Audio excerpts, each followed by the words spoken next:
everyone, and welcome to Jack and Cat Adventures.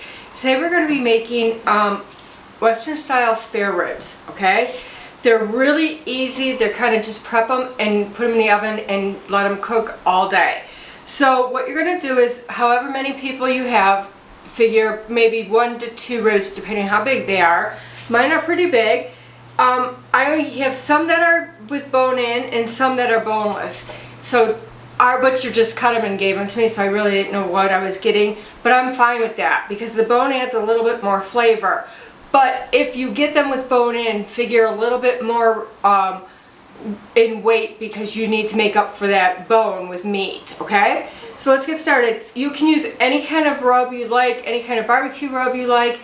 I'm using a tin pan just for easy cleanup because I am going to barbecue these after they cook. So in the bottom of the pan, I just put a little bit of chicken broth. You can put any kind of broth. You can put water. Just put just a little layer in there because we're going to put foil on it and we're going to kind of steam these. We want them to be really tender. So on my ribs, I'm going to put onion powder. And don't be afraid to season. Garlic powder. A little bit of pepper.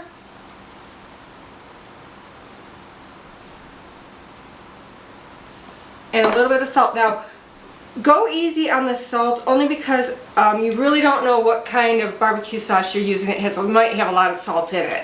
And then what we're going to do is we're going to flip them over and we're going to set them into our pan.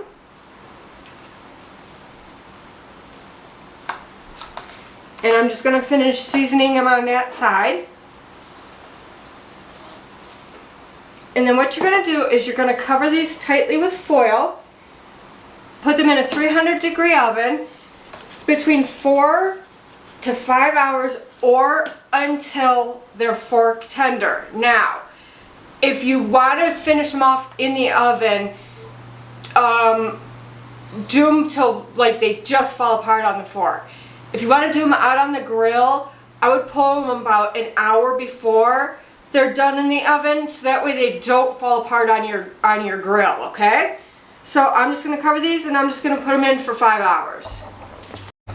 Alright, once your ribs are fork tender, you're going to take them out, put them on paper towels, and just dump out the liquid that was in here and dry it out with a paper towel.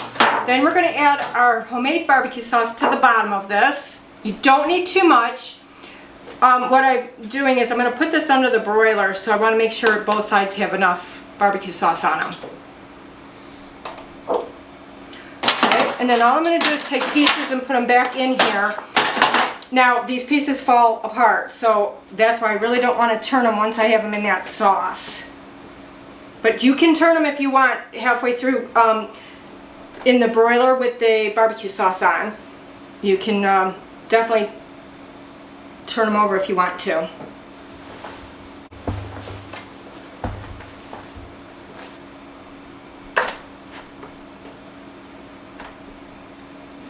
I just take off the fat as I see it. They're delicious even without barbecue sauce. Yeah, they smell really good.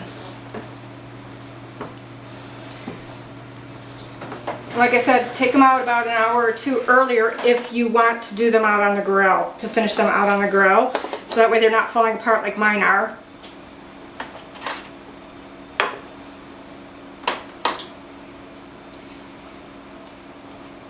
Just put a little bit more in here. Okay, and then I'll put the rest back in the other pan.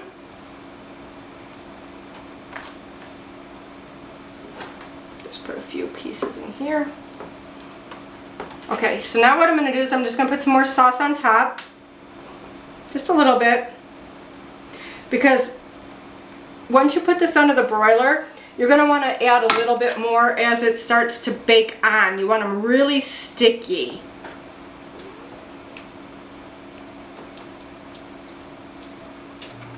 You have plenty in the bottom to bring to the top.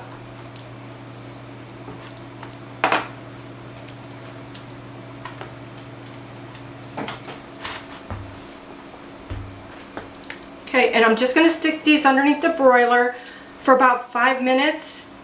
Probably in 3 minutes I'll check them and see if they need more sauce.